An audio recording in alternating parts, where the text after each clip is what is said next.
P.O.P podcast, let's go. The P.O.P podcast, let's go. The P.O.P podcast starts now. Hello and welcome to the P.O.P podcast. I'm your host, Jason Sirotin, joined by my co-host, Scott Haley. And today we have an amazing show because we have two very special guests. We have Mr. Jake Schwyzer. He is the Chief Revenue Officer at Gaidge, and Dr. Andrew Sarpotdar, who is a orthodontist practicing in Glendale. You can go to iconbraces.com. He's also in Surprise. Today we're going to be talking about all things 2024 and data analytics, because that's what Gaidge does, is they help provide insights. But first, I want to go to Scott, and he's going to tell us how he met these fine gentlemen. Oh, geez. Well, I've known Jake now for about 15 years, maybe even a little longer than that. So we were former colleagues, and then Jake and Ryan Monahan moved over to Gaidge. I'm excited that Gaidge is a vendor partner for P.O.P, our group. And then, of course, Dr. Andy, proud P.O.P member, I hope. I like to think. And so it was a great opportunity to bring some friends onto the podcast to talk about 2024, talk about some of the exciting things around KPIs, which I think is critical to practices. And I'm always a little surprised at how unsophisticated a lot of practices are with it. And I think these two do a tremendous job of explaining it and talking about it. Just a little background, Dr. Sarpotdar, tell us where your practice is, how you got involved, and when you started using Gaidge. Yeah, for sure. So I practice in Surprise, Arizona. That's my flagship office. I started that place up in 2014, end of 2014, kind of more like 2015. I did that solo for a couple of years, and then my wife graduated her residency and came and joined me here in Phoenix. And within a couple of years, we started up her office in Glendale, Arizona. That was around 2019, I want to say. So different demographics between the two, slightly different structures in terms of referral sources, but it has really been a journey. Both times startups are not easy to accomplish, especially in a saturated area like we practice in. But really, Gaidge came around, I want to say we started using that after the second practice. I've always been really big into tracking my data. I think that it's hugely important, but Jake might know the exact date, but I want to say it was right after we started the second practice where all the manual data entry was just getting overwhelming for me, and I had to keep track of too many things at once. And I figured it was time I need something more consistent and very easy to use. Yeah, I think it was just before COVID, actually, when we got on. Sounds about right, yeah. Jake, for those who don't know, why don't you take us through what Gaidge does, and then let's talk about, some of the key highlights from 2024. So I'll make it pretty brief. So Gaidge, what we do is we go into your practice management system and we pull out about 90-ish KPIs on a nightly basis. So when you get onboarded with our systems, what we do is we do a full-blown data analysis. We want to understand what that backend looks like, code structures that you're putting into your practice management system, because garbage in, garbage out. We want to make sure you have a lot of that really great information that's living in there. There's a lot of value, even if you didn't get Gaidge, to really making sure you have a clean data foundation on the back end of your practice management system. So like Andy said, getting access to that really, really valuable data. Then what we do is on a nightly basis, we pull 90 plus KPIs up, from production and collections to your AR numbers, exams. We do track actually your schedule, observation program, and we do have some treatment efficiency data that's pretty interesting when we start to take a look at what are the impacts that our treatment efficiency has on our practices. 2024 was an interesting year. I know we've had a lot that's happened over the last decade, especially since COVID with the ebbs and flows, 21 being that crazy year. We saw adult starts just really ramp up from that Zoom effect, all of us being on camera for an entire 6 months, maybe 12 months. But this last year compared to 23 was interesting. We saw a lot of ebbs and flows. And what was interesting when we did some analysis was it had a lot to do not on actual production or case starts on a daily basis. It was really the ebbs and flows on a year-over-year comparison, month over month, on the number of clinical days that we potentially were open. So I'm just looking at some of the data now. Like January, we were pretty flat. February was up, but we had one extra clinical day.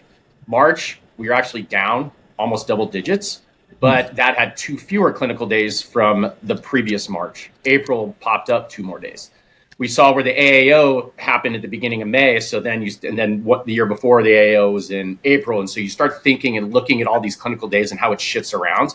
So it's really difficult sometimes to really do those month over month comparisons from an April, May, June, July, maybe looking at it over a quarter or even a 6-month period. Then it wasn't looking so great for the first 6 months. July hit and we had a banner month in July as compared to the previous year.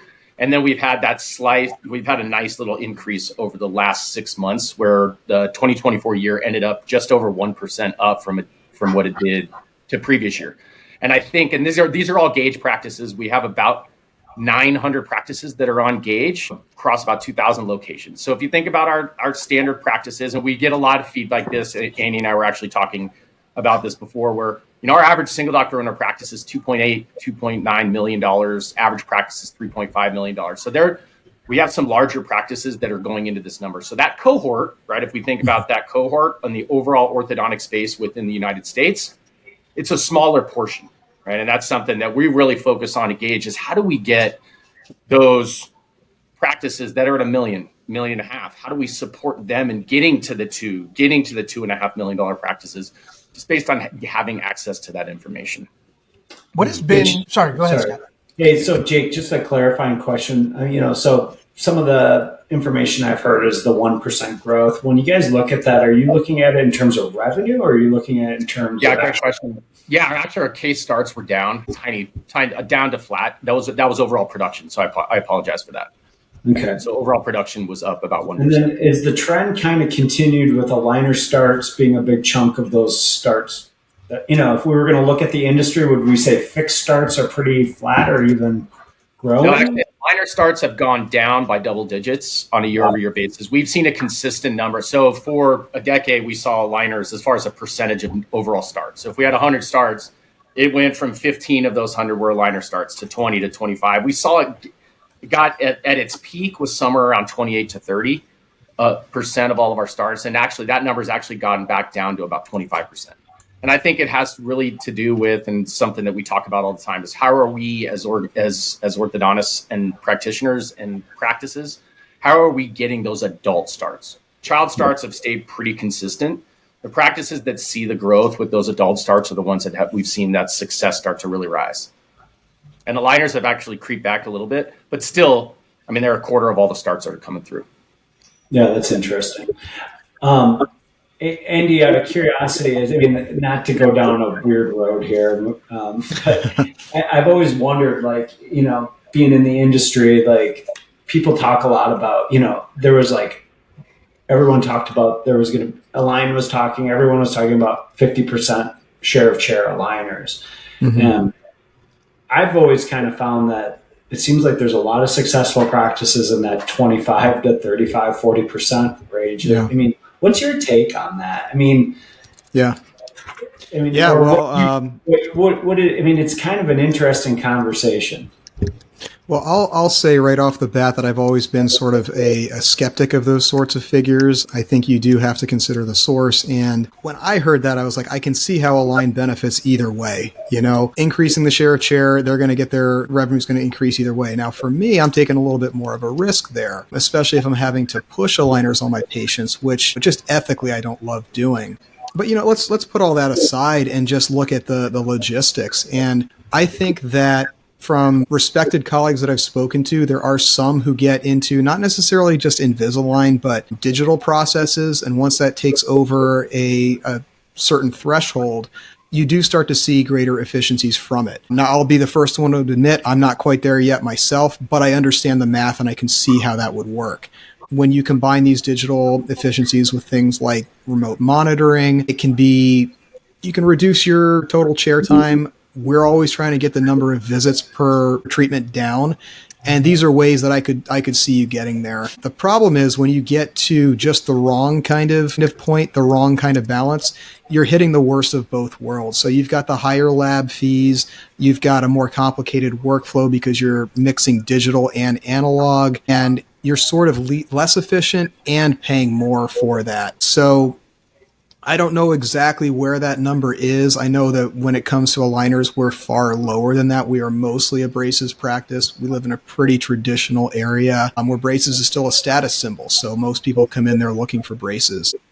My only advice is just to avoid that pitfall. Either if you're in an area that can support it, go all in. And if you're not, then, maybe you just keep it as a minority portion of your practice. So, the doctor that's saying things like, my goal is to get to a certain percentage, that might not be the best approach necessarily. Just to get to a percentage isn't necessarily. Well, I think it's never a good idea to have a numbers fetish and just chase a metric just for the sake of chasing a metric because you saw it online or because you want to impress your sales rep or something. But I do believe that you have to keep a scorecard. And sometimes that means coming up with a goal and a metric that is going to serve your bigger goal. And you have to chase after that without getting too myopically focused on it, if that makes sense. I mean, that's sort of what I use Gaidge for, and I really like that. For example, I was just planning out our goals recently. I had a conversation with my office manager. She wanted a promotion, and I said we have to hit some metrics in order to get that. And Gaidge made that so easy to look at. Okay, if our overall goal for the year is, say, 15% growth in production, I can go in there and literally project out, well, what effect does an increase in TC conversion rate have on that? And turns out maybe I can get there without any new patient exams just by increasing the TC conversion rate. Whatever it is, it does help to have metrics, sub milestones in order to know that you're progressing towards your overall big picture goals.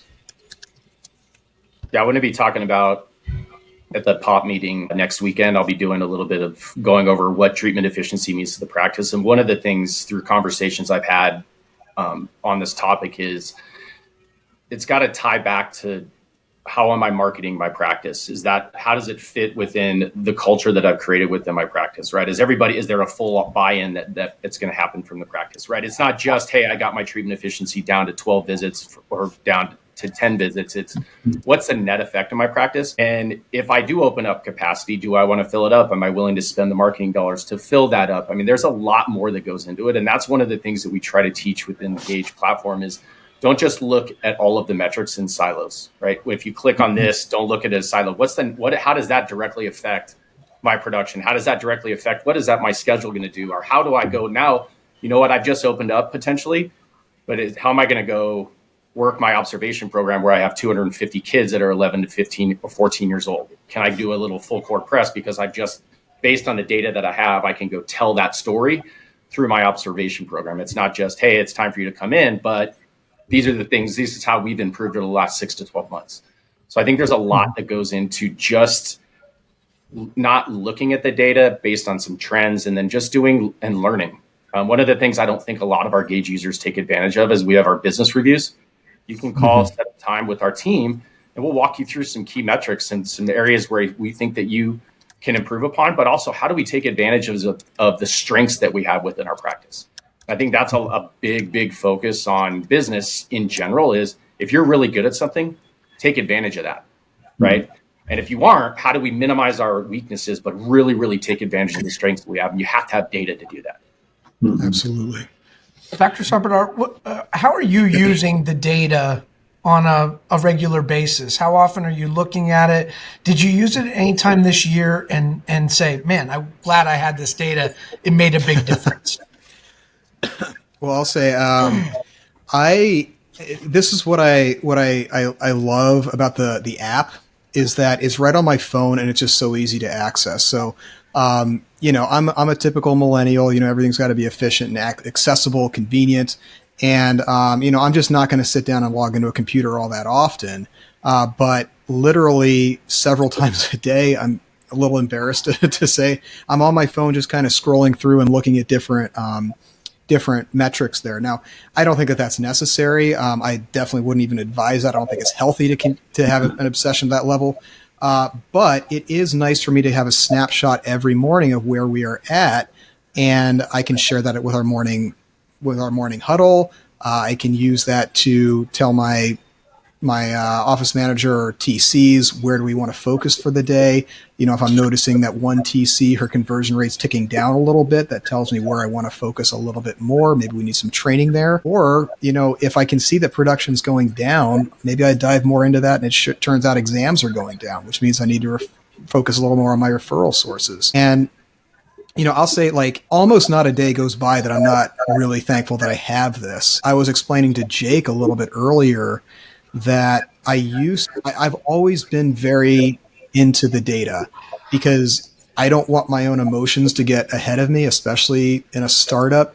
Things almost never go 100% according to plan when you're in a startup. And my peace of mind came from meticulously mining the data myself and creating these spreadsheets. And then I would literally sit there for hours, sometimes even days, just like projecting out different Excel formulas, saying, if we did this, what would that look like? I spent a lot of time on that when I started up. And back then I had the time, now I don't so much. And all of that power is contained in this little app that is just a few clicks away. So yeah, the app I'm using pretty much daily. I'm looking at the big picture stuff. When I notice any kind of red flags, like let's say that my delinquent insurance is starting to tick up, that will focus my attention, and maybe I'll go a little more myopically into the data through our software. But every day I'm checking for those red flags and seeing if there's anything that I need to look a little bit closer into. Jake, does this we have more logins on the app than so about 52% of all of our logins are through the app versus on the PC. Jake, does the system allow you to set up data points like, hey, I want to know when X hits blank so that you can get notified? There are small notifications. No, not to that effect, but hey, these are areas we want you to take a look at. But if you just take a step back within the software, there are benchmarks that are built in, and those are there to give you visual cues to say, hey, am I healthy or am I not in this specific area of my practice? I've got a terrible analogy, but it seems to fit, right? When you go to your doctor and you get your blood taken and they give you that report card back. And if you were to give me those numbers on my report card, I wouldn't have a clue if I was healthy or not. So they have to have the little metrics that say, okay, yellow, green, oh God, you're in the red, that sort of area. Mm-hmm. So we have those built into the software just to help practices. And you can shift those. If you don't like what our benchmarks are, then you can shift those. But it's really just there to be able to say, hey, you've got like 6 straight months of your little caution flag that's popping up on your report here. You may want to take a look at this. And it's just helpful to be able to look at it. And one of the other pieces that we get a lot of really good feedback is when you run reports, right? If you're not really, really good at spreadsheets and you're just running a daily report, you're getting a stamp in time, right? You're getting a stamp in time on where you are. And you don't know whether we progressed or haven't progressed, or what things have looked like over the last 3 months, 6 months. What did things look like last year? You got to keep continually running reports. We want to be able to give you fast answers to the questions. So, yeah. How many data points do you guys collect? I'm just curious. 90 plus. So we've added a few. So the exact number, but it's right around 90 across 6 different categories. And then we also have an integration with QuickBooks Online to be able to track your expense data. Wow. And Scott, before I interrupted you, go ahead. Sorry, no, this is an exciting topic. So on the 90 KPIs, right, that sounds overwhelming to me. I mean, right? So Andy, when you look at your KPIs, is it kind of is it the 80-20 rule? Like, yeah, I mean, it's like, these are, I guess my question is, these are the ones I really look at every day. And then do those changed over the course of your career too, just because depending on, or have they always been stagnant? I would, your first question, the 90 KPIs being overwhelming. The way that it's broken down, and I'll just use the app because that's what I use the most, is when you first log in, you have your dashboard, and that's semi-customizable, but that's just a snapshot of your practice. I'm looking at production, I'm looking at collections, I'm looking at insurance versus patient delinquencies, number of new patient exams, things like that, like the top level stuff.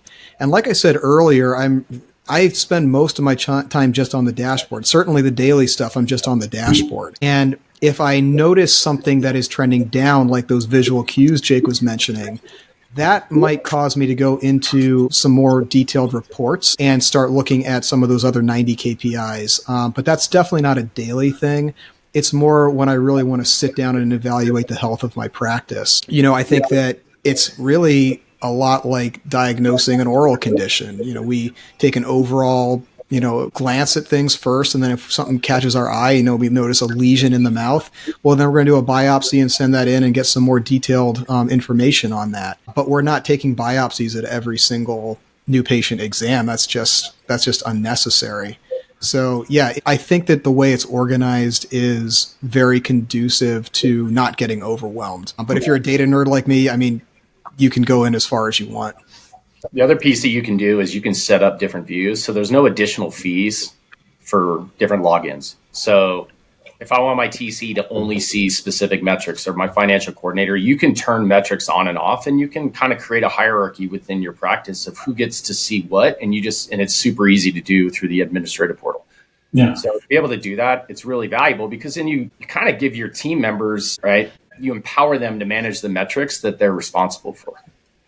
That's awesome. What's the most surprising piece of data that you saw this year that was like, oh, wow, that's kind of shocking? Are you asking me or Jake? Jake. Okay. But if you both have an answer, that'd be great. I'll have to look at one, and I'm curious as to, I thought about this just before we did this, but I haven't looked. So from 22 to 23, our treatment efficiency actually went up a little bit. And that's right, which is interesting on a year-over-year basis. It typically goes from like an 18 to 17, kind of goes down on bracket wires, and does something similar on the aligner side. We saw it kind of trickle back up, maybe one appointment higher than it was in previous years. So I just got to do some comparisons on that front, and just the months in treatment have gone up a tiny bit. And I don't know, maybe it's because we have a couple hundred more clients on our system than we did the year before. And so, but it does take into effect, if we have 900 clients, it takes all of those 900 clients and it compares them to the year before too. So, right. So that was one thing that's interesting. And then this is something, and Andy and I were talking about it earlier. It's something that we focus so hard on the back of the house in the exam room and getting those case conversions. And we see such a big leaky bucket that we do this leaky bucket analysis from that new patient ad to an exam.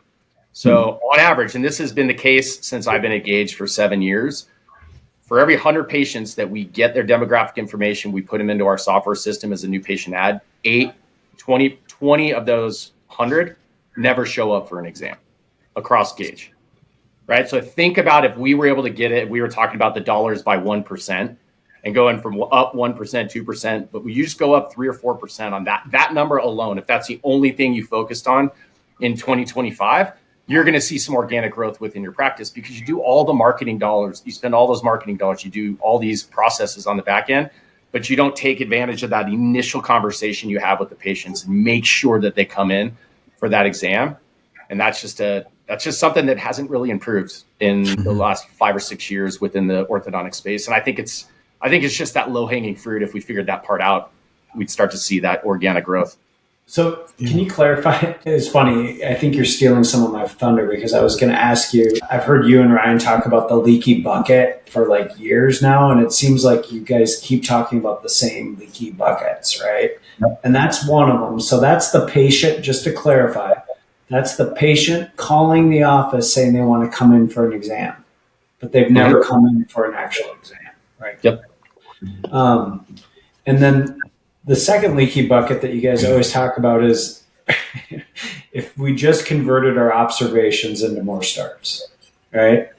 And you got to be careful with the observation conversation because you don't want 30, 40, 50, too high a percentage of your starts coming from observation. Okay. We found a sweet spot. It's right in like the 20 to 25% of our starts are coming from that bucket. Okay. But so many times that we go in and do these data reviews, a lot of times when we're at the AAO, we'll do data reviews all day long, right? And one of the things that we see consistently is not a clean observation program, right? We have 250, 300 patients that haven't been seen in 12 plus months. We don't see enough of our observation patients, and you can directly see that because we break your starts down by, do we get our starts from the exam room? Do we do good follow-up? And do we drive starts from our observation program?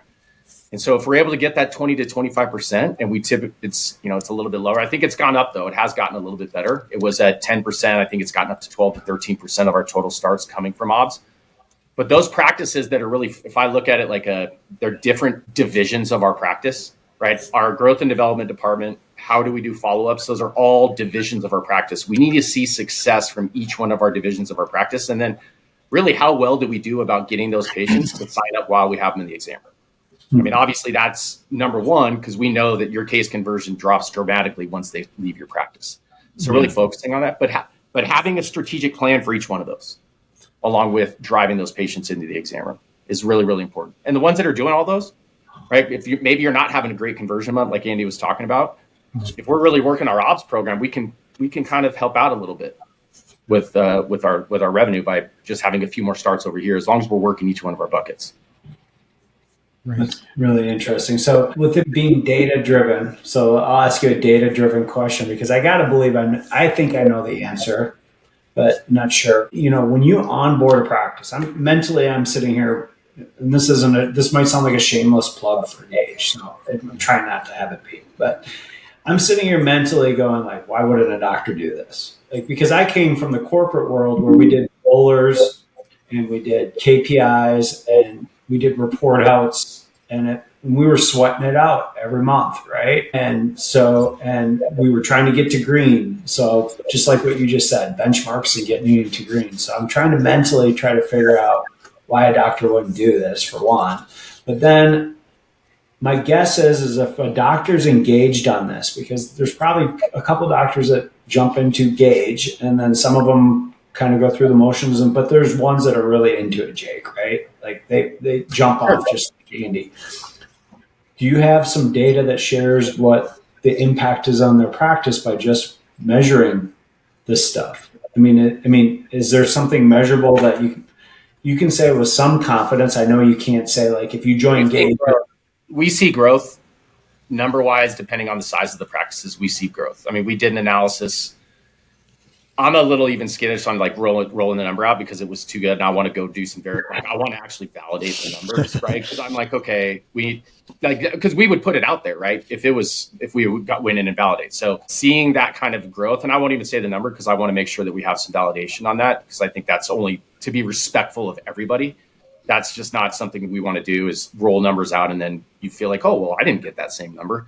But I would be remiss. I mean, I can tell you all, because I drink the Kool-Aid. I work with the company. I want someone like Andy. Hey, why wouldn't you have somebody else outside of myself answer that question? Because I think it doesn't make sense. I mean, Andy, did you feel like there was an impact? I mean, but you were unique in the sense that you were measuring data before you did this. You were just doing it with spreadsheets. That is true.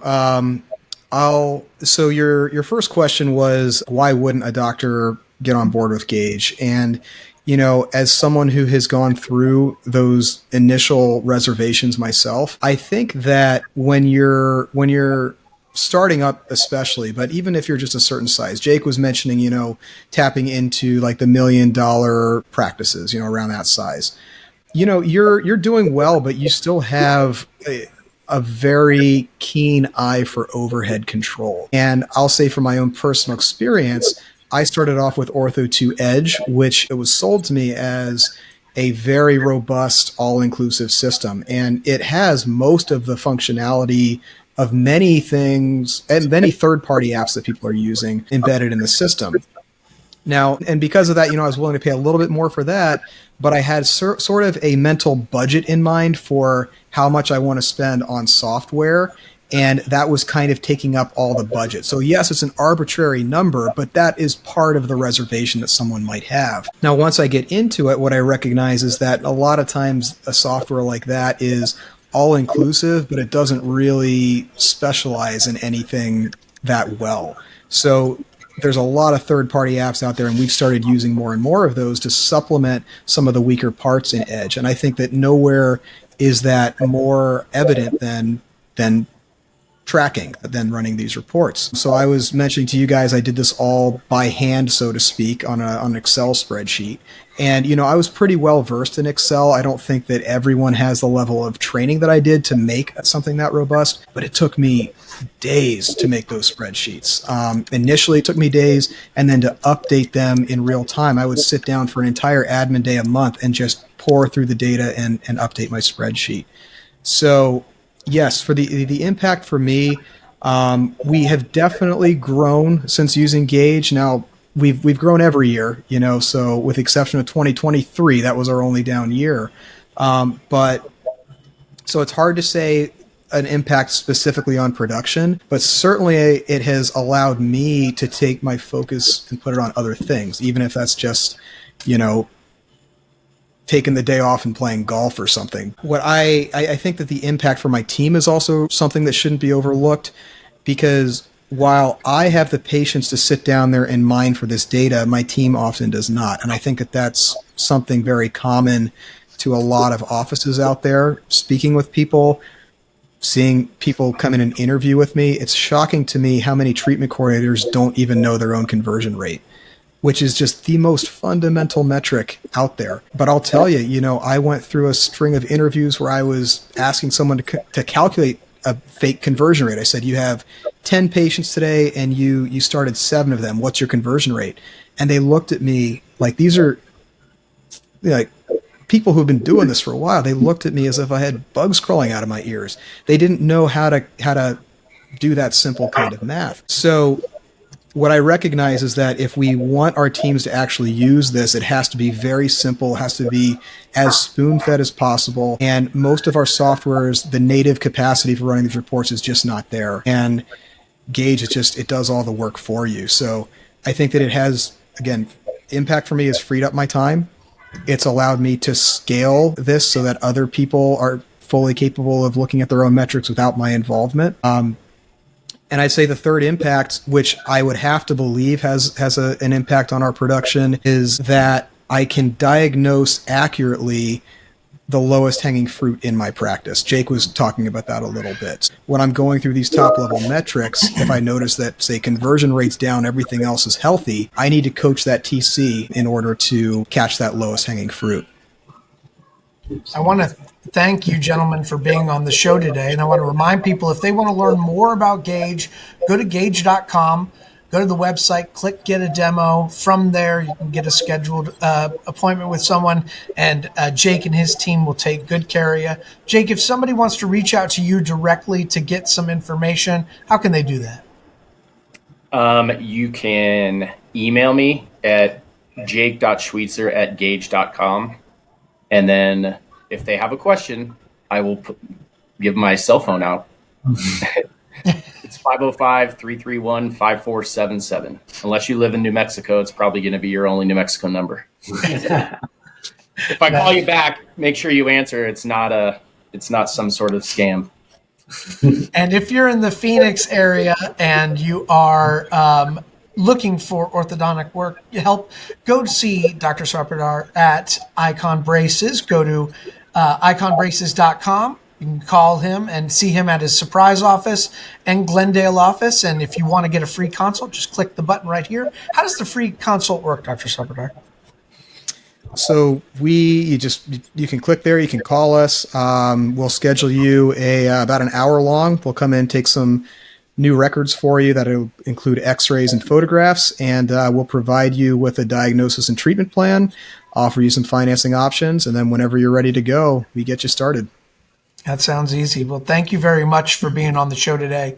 And finally, last but not least, Scott Haley and P.O.P Ortho.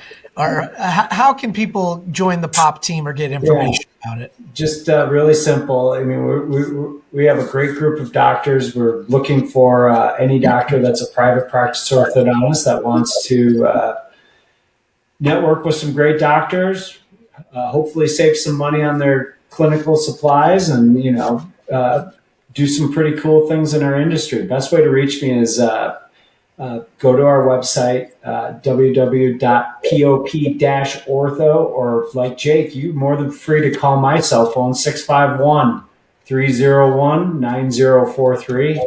I love talking to doctors about their practices and learning about what you guys have going on and sharing some of the exciting things we're doing at P.O.P.